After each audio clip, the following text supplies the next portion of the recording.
You don't want someone to eat unhealthy food. Ethically, it's your responsibility to make sure that you're not ruining someone's health, right? So make fresh food every day and give it to the affordable price. Play on the numbers. I think this is something that I think has worked for Patefull.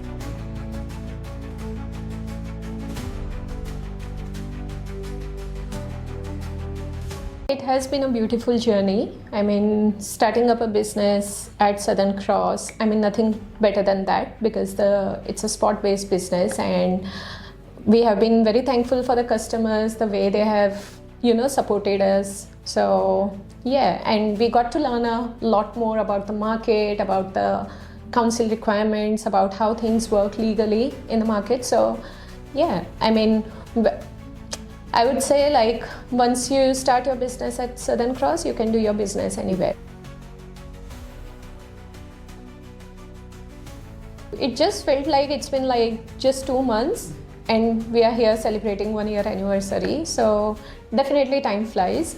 And with all the hustle and bustle in the Southern Cross station, obviously you don't realize, even if you are doing we have been doing like 12 hours of shift on the initial days, we don't feel like we did 12 hours.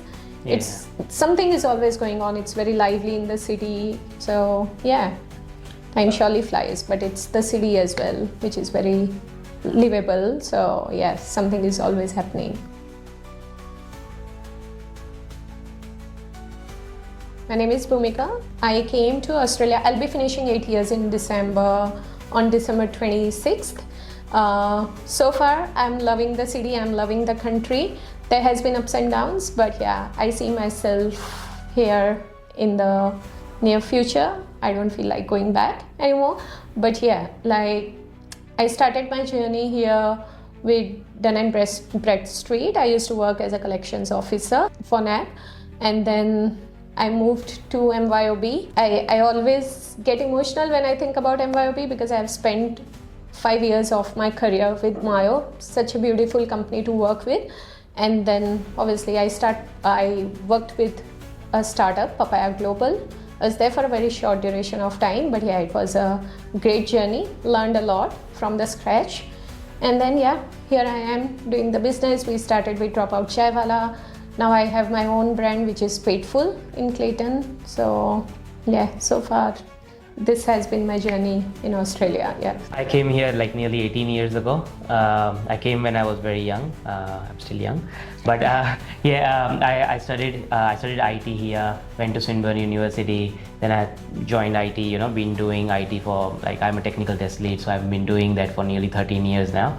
But then when Bhumi wanted to start a business, she was like, oh, I want to do something, and I never had the guts to do that. I think it takes lots and lots of guts to put everything that you have, like all your savings and everything, to start something, which I never had to do myself. So I was like, you do it, I can just be someone to support you in the background. So I'll be like, I'll do your finances, I'll do your help you with whatever you need help with, and you focus on your sales, you focus on your business growth and all those strategies.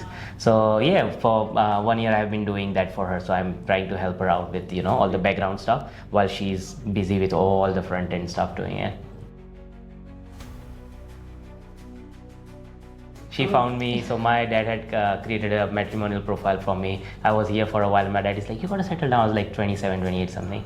And he's like, you gotta settle down. I'm like, oh yeah, maybe you find me someone. And he's like, oh yeah, I'll create a profile for you. So he created a profile for me. I never did anything on there. Long story short, she messaged there and she's like, oh, I am this, I would like to, your profile is intriguing. Then my dad is like, oh, I'm looking after this profile, but I'll let my son know, And then she found me on Facebook meanwhile, and she messaged me there. I'm like, oh, that's cool. She's really hot. Yeah, let's let's start chatting. And I started chatting with her. But yeah, we started chatting. We met each other online.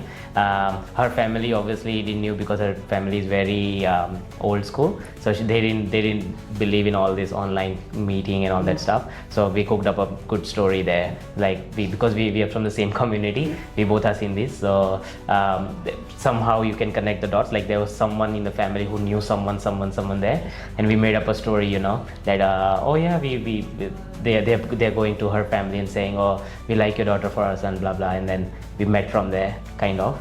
But yeah, we knew each other for like 7-8 months, and before the families met. Before we got the families involved. Yeah. was a big career move. So what happened was, I think being a mom, everything changes. Like the way you are living your life, the way your priorities changes, it's all different. Your world revolves around your kid, but at the same time you also want to be staying up to date with your career, like whatever is there. I didn't want it to be in the spot where, so when I started working back after my maternity leave, I felt like I missed a lot of things. You are trying to catch up a lot of things because every month something new comes up when you are working in the corporate culture. And then obviously then I wanted to be there for my son as well. So it was hitting me really bad that I'm not able to focus on my career and I'm not even able to focus on my son 100%. So I have to take a move.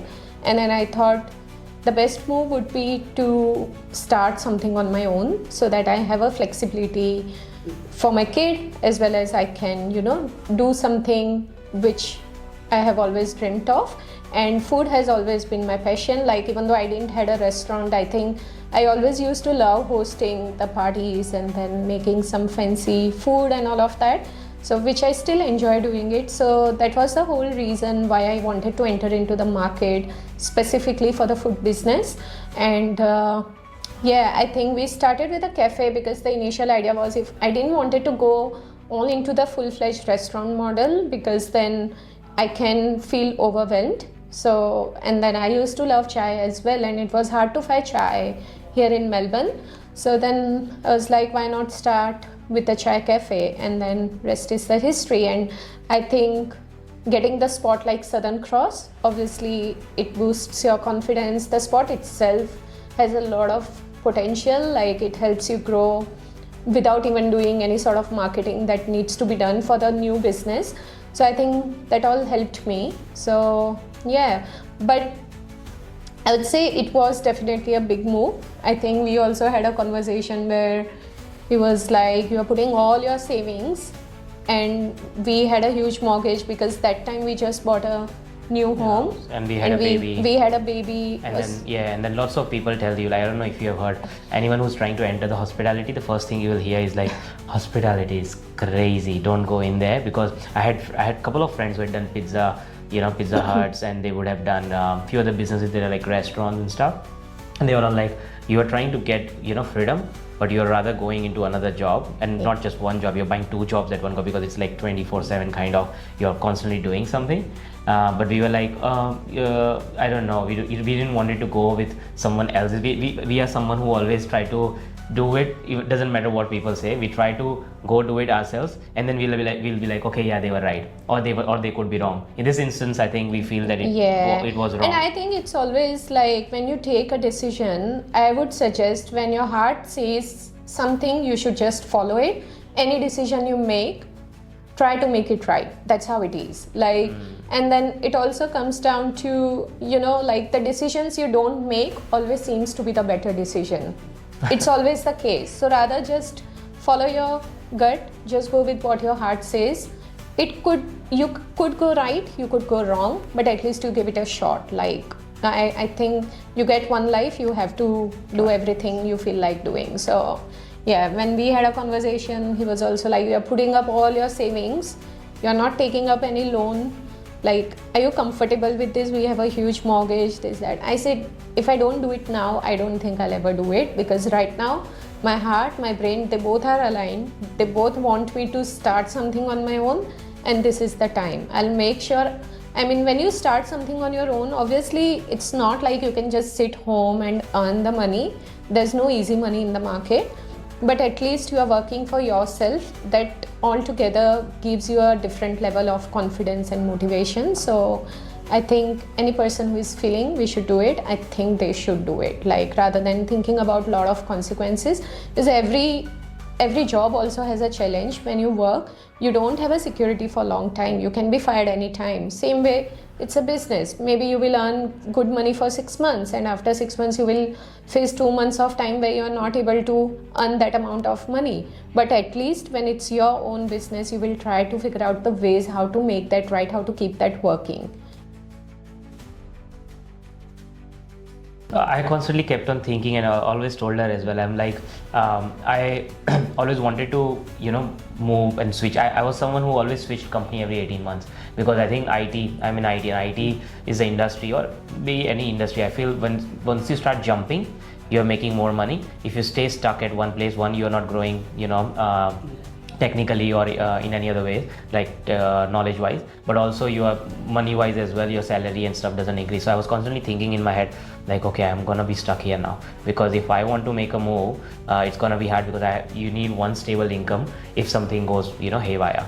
So I was constantly thinking that, but then I always believed in her, because I don't know, I have never seen her taking any wrong decisions. It's like I take any decision, it could go wrong, but I feel when she takes a decision, it always goes right. So I had faith in that. So I was like, okay, this is a jackpot. We might be hitting a jackpot one day, which we did. So I'm like, okay, yeah, but that's what was going in my head all the time. Yeah, I think when we started Patefull, we obviously picking up the right name, something that's very catchy, and also something that can, justify your brand, justify the service you are providing. We made the list of like nearly 67 names. Wow. And Patefull was not one of them. Then we were also having food. So we were trying the dishes at home. I used to keep doing trial every week. I used to call my family and friends, and we were doing the trials. And then that day, I think everybody had their meal and they were like, yaar, pet full ho gaya. People who don't understand Hindi, pet is tummy and full is obviously full. Yeah. So someone said, oh, pet full ho gaya. I'm like, oh, this is it. This is what you need. You want someone to come to your restaurant, you want them to go with their tummy full. Yeah. So yeah, that's where it came. Patefull team, I think she does all the team choosing. Like, she is the one, she comes from HR, so she is the one who chooses people. She knows, she sees someone and she can see through them. She's like, no, this person is not gonna stick a month. And I'm like, it has happened in past where I've said, no, I really like her. She's gonna love him. Like, you should really take her or him. And we've taken that person. 1 month down the track, that person has either walked off, or we were like, oh, you're not meeting the expectation. But with her, she has always been amazing with choosing people, and with Patefull, she has chosen like all the girls there. So it's like completely. So there's only one guy. Apart from that, it's like all. I think it's a team of like 5 or 6 people, and they're all female. So front staff, kitchen, chefs. Chefs is one industry that they even posted a article on LinkedIn as well one day, where it said that the industry, apparently women are the one who cook traditionally the most at home, but then if you see, the industry has been ruled by chefs who are males mostly. From that, she said, oh, for me, I think it's gonna be like female mostly. So I think it's all female staff mainly, front end or back end. So it's nearly 5 people, and they are doing amazingly well. Amazingly well. And I think, yeah, as you said, like when it comes to running the successful business, I think you can, as an owner, all you can do is just think of a vision, but the execution is not possible without the suppliers, without the staff. And one thing my dad has always told me is, like, when it comes to looking after the business, you should always ensure, even before your customers, you need to keep your staff happy. Try to respect them, try to value them before anybody else. And another one is suppliers. So you need to make sure, because they are the people because of whom your business is running. One of the suppliers is trying to tell no to certain things, your business is screwed up. So rather than focusing on first keeping customers happy, you should be focusing on the pillars of your business, which are staff and the suppliers. So I think that has always motivated me to run the business in a very different way. Like, everybody has their own approach, nothing is right or wrong, I'm not saying that, but I think what I try to focus is, like, there's no micromanaging in both my businesses. They have all the flexibility to work the way they want, and I have seen that has always worked in my favor. At Dropout, it's been 1 year, I have the same staff. Like, none of them have ever quit, and they are all like, I drop one message, they are just there for me, and they are very loyal. I don't have to look at the cameras, I know they are doing the job right, and they are always there. Even when I opened Patefull, the whole Dropout team, they messaged me in person. They were like, Dee, if you need any sort of help, with the opening of the business, don't pay us, but we would love to come and help you. And I think that comes from my dad, because he has always made sure to keep our staff happy, because he also runs the business and I have seen the way he has run the business. Without them, obviously we are nothing. Whatever, the way Dropout has been running, the way Patefull has been running, it couldn't have been possible without the amazing team. I think it's really important because I've never imagined a day where I've woken up and not looked at my point of sale system. First thing I open my eyes, I'm like, how is it going? Like, oh shoot, it's not working. Oh shoot, it's amazing how that data and analytics that they provide has changed how businesses are done these days. Like I see her dad doing business and like he's in India, it's like all cash and he's like trying to figure out what's going on. With the point of sale system these days, it has like proper analytics of how much you're doing in an hour, so you can schedule your staff, you can schedule how many people you want, how much stock you want, and all those kind of stuff with your point of sale. So I think that's really a key role that it plays in your day to day, and I think it helps you save a lot of money as well. Like in the initial days when we did not know how to use it efficiently, we would have not been looking at it and roasted people, assuming that morning's gonna be busy, evening's gonna be busy, let's keep 3 people, let's keep 2 people. But then once you start looking at that trend and they provide you the trend, saying this is the trend, according to this, last Thursday you did this, last year you did this, so it's gonna be like that. So I think it plays like a really big role, I feel. Agree to what he said. Like, it's a beautiful system. Like when I was talking to my dad and he was asking me, you don't go to your stores, and still how do you guys manage the cash and everything? And I was telling him, whatever cash we come, this is how it works. You just enter into the POS system, it opens the drawer, shows you it just has made your life very easy. So there are things I think which can improve, but then it's playing a major role. Yeah, it has been.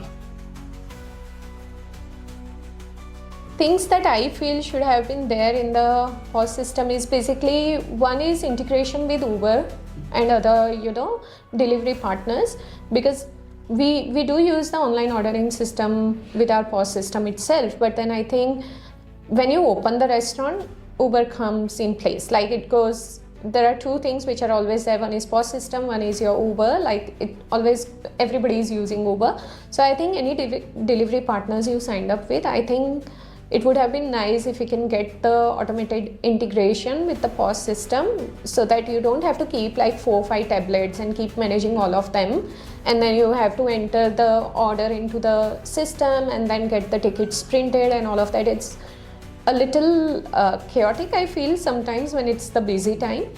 Another thing I think was we do the loyalty card for Patefull. So we are the only restaurant who does the loyalty card for food, basically. So I think it would have been nice if we could have got that loyalty card system into the POS system itself, so that if you are my regular customer, like every time you come, it can just identify, once you tap the card with your name and stuff, it could show me that, there are 5 number of sales that has happened this week, and then I can tell you, you have come to us 5 times in a row this week, your 6th meal is on us. It would have been easier, because every time I have to get those cards printed, do the stamping, it just adds a little work to it. And I think, those are the 2 things. And I also feel the way, because now I think everybody knows every business is going to use POS system.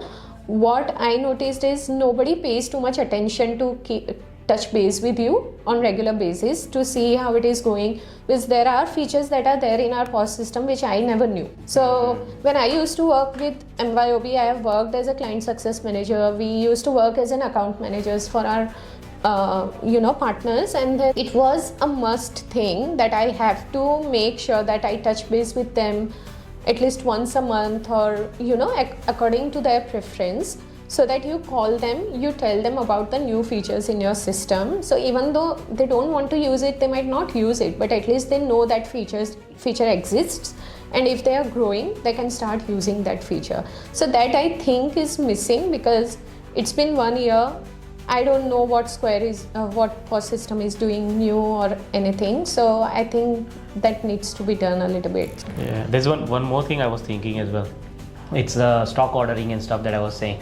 Like stock ordering is one big pain for I think any business there, whoever is running, because it takes a while, like for the staff to count everything on a daily basis and then do the prediction of how much do we need, doing an assumption, because they then give the stock count to the manager. The managers will then do it.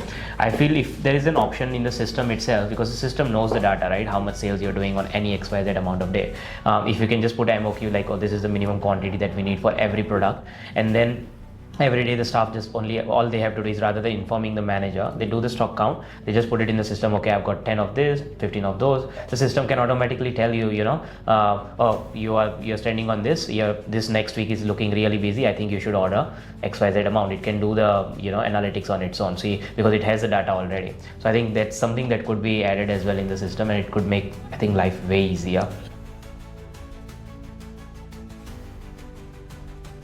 Obviously, we have seen a major downfall compared to last year with the transactions. We could clearly see that there has been, the customer spending has definitely gone down compared to last year.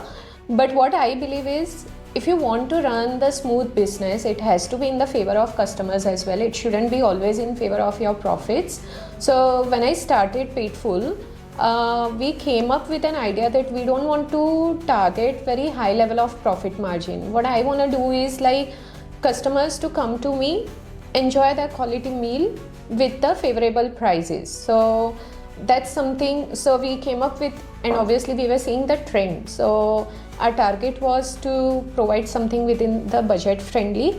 So we targeted students because that's the huge market, and people like who have family and all, you will still cook food at home, try to save your money. But with students, because they are doing lot many jobs, they don't get too much time to go for groceries and they don't have the energy to go and cook meals at home. So we came up with the tiffin meals and all of that. So we are literally giving them the meals for $10.99. If you show your student ID, you take your meals 5 days a week, your meals are sorted. And we have so many students who buy the meals from us, and they are like, even they ask us to, because we do the freshly prepared meals. So there's nothing like we have everything, the chef comes just twice a week, everything is pre-prepared. It's nothing like that. We get fresh meals every day. So if they want to eat something, that they are craving for, they just message us that tomorrow's tiffin, is it possible for me to get this? We do the customization in the meals as well. So we are like, that helps us to have those customers keep coming to us rather than going elsewhere, and rather than thinking, rather than spending $50 with them, I would rather go to buy groceries, cook meals at home. They come and they tell me, they are like, even our groceries are more expensive than the meals you are providing. So I think once you think about the market, it has to be in the favor of customers as well for them to come to you. So just to add to that as well, lots of businesses these days are trying to, I won't say rip off customers, but are trying to mint what the factor, the economy factor, as in, how everyone says it's inflation, it's very expensive. But there are certain businesses who could actually, I can see now that we are running the business, we could see that certain, like for example, food trucks. I feel food trucks have the capacity to go down on their prices because they don't have outgoings, they don't have big electricity bills, big rents, all these stuff. But even if you compare, this is where Patefull pricing came in place as well. When you compare, we were like, these people, I understand restaurants have to do bear all these expenses, but the food trucks apparently do not. But what they try to do is they try to mint. They're like, oh, everyone is charging $17 for the noodles. Why would I charge less than that? So they go with the same price as well, rather than focusing on the customer. And then so that's where we came in. We said, okay, we don't want to rip them off. We just want to provide them good meals. People want to provide them quality meals. So we wanted to go with a model which is like by the students, for the students, and from the students. Like I was a student once upon a time, right? And I used to eat at Flora all the time, and I was eating the same meal, same dosa, same idli for like one whole month. And I was telling them, like, why don't you do this? Have a chef who has been, a student recently. They are struggling to find a job. Give them the job. So it's like, you don't have to pay a fortune to hire someone. You're paying whatever the standard market rate is. That way your cost is gonna come down there. And at the same time, try to make fresh meals every day. Don't try to, it's someone's health. You don't want someone to eat unhealthy food, and because you are in the food industry, it's your responsibility to make sure that you're not ruining someone's health, right? So make fresh food every day and give it to the affordable price. Play on the numbers. I think this is something that I think has worked for Patefull. It's good quality food, it's good price, and it's a restaurant. You're not even sitting outside in the Melbourne weather where it's uncertainty, Yeah. So yeah, that has worked, I think. And I think that's why we tried to come up with a loyalty program for the food as well, just to make sure those customers are coming back to us. So if they are eating vada pav at my place, next day if they feel like having vada pav elsewhere, they will be like, we should rather have it at Patefull, so that at least we will get a free vada pav after few numbers. So I think that also helped us to retain those customers. So I think with the market like this, rather than focusing on very high level of profit, you should rather focus on, you are running your business efficiently, where it's not at the point where it has to shut down. So sell what the customers want, and exactly. not what you want to sell. This is not the luxury time. This is not the time where you sell luxury. You don't go out and sell all desserts. People don't have money to buy food. Why would you want to try target selling desserts? So that's what I think selling the essentials or what's necessity, I think that helps you sustain in this market, because the first thing you would do is cut the luxury. But having dal chawal, roti is something, it's a necessity. You can't survive without having your meal. So rather than focusing on the desserts, we should rather focus on the basic necessity that everybody needs every day. So that will help us going, in the market like this. It has definitely worked for us. So I think we don't know how market will look like in the near future, but so far the strategy we are going with, it has definitely worked in our favor. Because I think people are loving the quality, and I think initial short term you might feel there is a problem. Like when we started, we felt like because it's word of mouth. Once the word of mouth spreads, until then you need to be capable enough to run the business, right? So maybe like month one, I don't know how long it can take depending on how fast it goes, but if it takes like 15 days, 1 month, you just need to be capable enough to run that for 1 month with no profit or maybe even a little bit of loss. But as soon as people find out and they know this is good quality, good price, then definitely for us it's definitely has worked.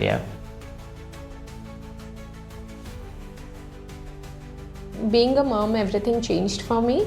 Like when I was talking to the chefs I was hiring at Patefull, one of the girl, when she came for an interview, she did mention to me that I want to be honest, like I am looking for a job because obviously it's a part of my curriculum. I'm doing cookery and I have to do the internship, I have to do my hours. At the same time, I am also at my age where I have to start my family planning in few months. And then she was like, but I'm only scared because I have been to few places. I don't want to keep them in the dark that I will be taking days off after few months. But then I wanted to be honest with you that I have been struggling this way. And I think that's where I felt really bad. I'm like, okay, this is the industry where I think from the restaurant perspective, obviously if you don't have a chef for 8 months, obviously it's a struggle. Like it's not a work where you can delegate it to someone else. It's a special skill set that person needs to know. Then I still hired her because I don't want her to face that challenge just because she's going to be the mom, she's doing the family planning, that's stopping her from the career. I told her, whenever you do your family planning, your job will still be secured. The moment you come back, I'll hire a temporary staff. Whenever you are ready, the job is yours. So I think the market needs to support the chefs, especially women, because their confidence level is anyways low. They feel that because we have the pressure of doing the family planning and this and that, this will come on our way with a career. Then they start doing, some of the girls I've seen, they do the warehouse jobs and stuff even though they want to be a chef. They are like, because nobody is going to accept that. So I think that societal thought behind it also needs to change. So that's the whole reason why there are very less women working as a chef. People feel, oh, boys are good chef. I think they are also good chef. There's equality. Everybody have their skill set. Nobody is going to be better just because they have a different gender. So I think that's the hurdle I think I saw when girls came and spoke to me. But yeah, apart from that, I think it has been working really well for me, because the way I feel, it just comes naturally between us as well. If I have to manage something in my house, I think he tells me, you are good at managing things, you do this part, I can't do that. And there are things he is good at, and I'm like, okay, you manage the finances because you are good at it. Like, I can't do something like this. So when I hired all the female staff, I saw I don't have to invest my energy explaining them how to manage the whole kitchen, how to keep it clean. It just comes naturally. They do everything in a very organized way, and I don't even have to train them. So they have been running my store successfully without me even being there at the restaurant. So yeah, so far I haven't faced any challenge, and I really wanted to break the stereotype when it comes to the female chefs and female in restaurant. I wanted to bring all my staff with the females. So at Patefull, I think it's only one guy, and that's my brother because he's my business partner. Rest all are girls working with us. So, and I'm very happy the way it's going on. I'm very grateful for the team I have right now. I feel one thing that always has been seen like it has been seen like this, that if you're working in the kitchen as a chef or something, you need to be you are lifting big stuff, you are lifting stocks, you are filling the XYZ stuff, so you need to be strong. That's what everyone was telling us when we were hiring female staff. And then I told her, I was like, I don't know, I haven't been in the kitchen as much, what do you think about this? Is what people are saying. And she's like, my girls are stronger than any guys. Like, we hired a guy one day and they were doing equally. None of them was doing less. The females are doing equally. Like, they are lifting things up. They are putting it like 10 kgs buckets, and they are putting it up. I'm like, oh, that's amazing. So it's just the stereotype again. That's one thing. Second thing I've noticed is, like, they say that as a entrepreneur, you are, especially in a restaurant business, you're constantly dealing with suppliers, tradies. One day she's always on call. Every morning you wake up and you're like, I only wake up with her calls. Like, she's talking on the phone. I think it's a ritual for nearly 2 hours every morning that goes on. And that's one thing that I think always comes to people's mind, that they think, girls are usually with the kids, or they are busy with house chores and blah blah, so they would not have time for all these kind of stuff. It's not true. As long as you are a husband and wife, you both are doing things equally, I think it can work out well. Like, I don't like being on calls, and she actually not enjoys, but she doesn't mind it. She's like, if I have a chore to do, I'll be like, okay, I'll message this person, I'll text them, and if she has a chore to do, she'll pick up the call and she's like, hey, can you do this? And I think that's what you need as a restaurant owner, someone who can pick up the call and not be shying away. Whereas me, I'm like shying away. I don't want to talk to someone. I'll just message them. So that's the criteria. It's not the criteria to be a male or a female. The criteria is to be that kind of person who has that personality.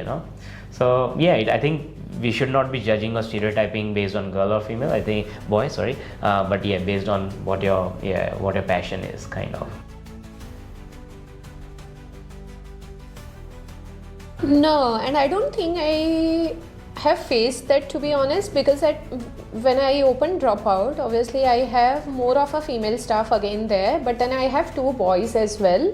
So obviously, so Dia used to be the person, like, she would, delegate the responsibilities. She will be like, guys, this cleaning is not done. Can you please make sure this is clean by tomorrow? And then I think the guys I have, they have always did it. They are like, okay, it's coming from Dia, like, let's just do it, rather than being like, oh no, why is she telling me? So I don't think I have faced any kind of thing. I think it's Even your suppliers have been very nice as well. Like, I've heard her talking on phones and stuff. I've never had anyone saying any derogatory things, you know. I've seen this in IT industry apparently, but I haven't seen in this one. I would have thought that it would be the otherwise case otherwise, but yeah, like I've never seen someone taking her for granted. Like if she would be talking to XYZ people, they'll be like, yeah, I'll do it. I don't think anyone has judged you based on you being girl.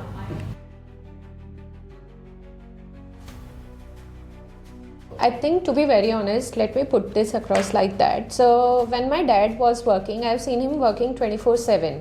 There's never enough. So they were like, oh, I have to earn for you guys, you know, you guys will get married, so I have to keep working, so there's enough funds that you have for future and all. I think we are in a very different generation. With me and Kalpesh, I think we both are on the very same page. We don't want to be like millionaires, billionaires. We are happy. We are like, we want to do something on our own, which is running our families very smoothly, and we are not in the financial crunch and stuff like that, but we are not after a lot of money. If I earn the target I have in my mind, I'm happy with that. So I think the stress only comes when you are like, you never want to shut down your business, you never want to, you know, lose your customers. Like if it's a busy day, you don't want to be like, oh, I have to go there, otherwise I'll have to pay to the staff. And then along with that, staffing also comes in place. I think if you have the right people in your business, I think that makes your life very easy business wise, because if you trust the people who are working for you, like the staff I have at Dropout, the staff I have at Patefull, again, I'm super grateful because I know they will make sure that they have to do the upselling, they'll make sure the targets have been hit. Like even though I'm not pushing them, they will make sure that whatever our daily target is for the break even, they will try to push as much as they can. So, and then we are happy. Like I don't want, if I'm earning 5,000 extra, I'm going to be happy with it. I'm not having that, you big know, targets. I'm not having big targets. Depending on what you're chasing as well, and even if you're chasing big numbers, that's not a problem. The problem is that sometimes it's a give and take, right? Sometimes you have to give autonomy and freedom to your staff as well, and trust them to do things, you know, right as well. What the problem that I have noticed is that people try to manage a lot, and when you start doing that, that's exactly when you start ruining your life as well, because there are days where we are sitting, like yesterday it was a sunny day, we were sitting at the beach and someone was asking like, oh, you run a business, how are you sitting at the beach this time? We are like, because we are not we're not sitting on, you know, head of our staff. We like, we trust them, we know that okay, this is the time when we want to spend it with the family, this is the time when we are going to work at the store, so we are going to completely shut everything off and go focus there. So yeah, depending on what you are chasing, I think. Yeah, and it's nothing wrong if you have big vision in your life, you want to achieve bigger things. That's just, it doesn't come for free. Then there's a lot of stress you are taking upon you. Like, you know, someone said it so correctly, when you are working for a lower paid jobs, you are buying mental peace. When you are aiming for, you know, like highly paid jobs, obviously it comes with different challenges which takes a toll on your mental health as well, but then it's just your choice. Like when I started working as a collections officer, I know the life was easy. You have a script, you have to talk to the customer, your job is done. Obviously when I moved to the senior level roles, obviously there were different challenges. I have to keep up with the, you know, business expectations. It's a very competitive market when you go to the bigger roles. So if I don't do well, obviously the company will fire me, hire someone else. So yeah, everything comes with a cost. You just have to decide what you want in your life, I think. And we both are like that. We don't, I keep telling my dad, like for my son as well, I don't have too much. I'm like, okay, I need to give him some sort of financial security when he's grown up so that he can achieve his dreams. He needs to have that flexibility. If I want to do my career switch, I can't do that because I don't have any money left in the bank account, but I will only do that much. Then it's in his hands to how to grow himself and how to earn. But I think, yeah, it's just make it different. My dad always used to be under pressure. He wouldn't buy luxury things. He'll be like, oh, I have 3 kids, I have to get them married, I have other responsibilities. But I think our generation is pretty chill that way. All in all, it's in your hand what you want to do. You choose what you want to do. If you feel it's too much, you should stop it right there. Yeah. Is in business, I think it's never enough. Once you start chasing the numbers, you will be like, I want to achieve more, I want to achieve more. But then you have to draw a line somewhere with your satisfaction level, and that's where I think you will find it better peace. So we are Dropout Chai Wala at Southern Cross and Patefull in Clayton. If you ever get a chance, do visit us at both the places. If you go to Dropout, make sure you try our vada pav. You're gonna be licking your fingers, that's for sure. And if you go to Patefull, Surti Locho is one of our items that you have to try. Like, it's something that you do not get anywhere in Melbourne, that's guaranteed. So if you go there, I'm sure you will be loving it. So to try that.